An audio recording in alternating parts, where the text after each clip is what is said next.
આજથી 2 વર્ષ પહેલા જે મારી લાઈફમાં છોકરી હતી ને એને હું મારા જીવ કરતાં પણ વધારે પ્રેમ કરતો, છતાં પણ એ છોકરી મને દગો દઈને જતી રહી.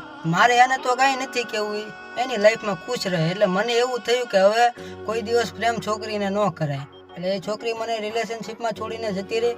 એના 2 વર્ષ થયા અને ફરી પાછું એકવાર એક છોકરીએ મને પ્રપોઝ કર્યો. મને કીધું તું મારી લાઈફમાં આવ, હું તને ક્યારેય દગો નહીં દઉં, ક્યારેય છોડીને નહીં જાઉં, તું મારી લાઈફમાં આવ. એટલે મેં પણ વિચારીને કીધું કે તું મારા સમકાવ, તું મારી સાથે દગો તો નહીં કરીને. એટલે એને ના પાડે કે હું તારા સમ દગો નહીં કરું. એટલે મને વિચાર આવ્યો, લાવને ફરી એકવાર હું એની સાથે પ્રેમ કરી જોઉં. આ છોકરી મને સારી લાગે, મને દગો નહીં દે. એટલે 6 મહિના રિલેશનશિપ રહી. પછી એ છોકરી મારી સાથે તો પ્રેમ કરતી હતી પણ કોઈક બીજા સાથે પણ પ્રેમ કરતી હતી. એટલે મેં એને પૂછ્યું નહીં, એને એની રીતે ચાલવા દીધી. પછી પાસે 1-2 મહિના ગયા ને એટલે મેં એને પૂછ્યું કે તું મારી સિવાય બીજા કોઈ છોકરા જોડે છો?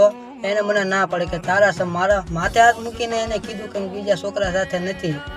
મારી આગળ તો પાકું પ્રૂફ હતું. એટલે મેં એને દેખાડ્યું કે આ સાચું છે કે ખોટું, તે મારા સમ મૂકા ખાધા.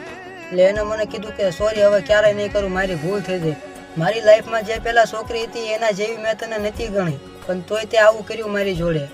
સાચું કહેજો, પ્રેમ કરાય કે ન કરાય, આ છોકરીએ તો મને દગો કર્યો. ભગવાન, તમે મારી હારે જ આવું શું કામ કરો છો? મેં હું કંઈક ભૂલ કરી છે? શું એક માણસ બીજા માણસને પ્રેમ પણ ના કરી શકે? આવી જ મારી ભૂલ હતી પ્રેમ કરવાની. મારે એને ખાલી એટલું જ કહેવું છે કે મેં તને એવી નથી ગણી, છતાંય તે મારી સાથે દગો કર્યો, મારા ખોટા હામ ખાધા. હવે તમે જ કહેજો કે કોઈ છોકરી સાથે પ્રેમ કરાય કે ન કરાય, અને બધી છોકરીઓ એવી હોય કે ના હોય એ પણ કોમેન્ટમાં કહેજો.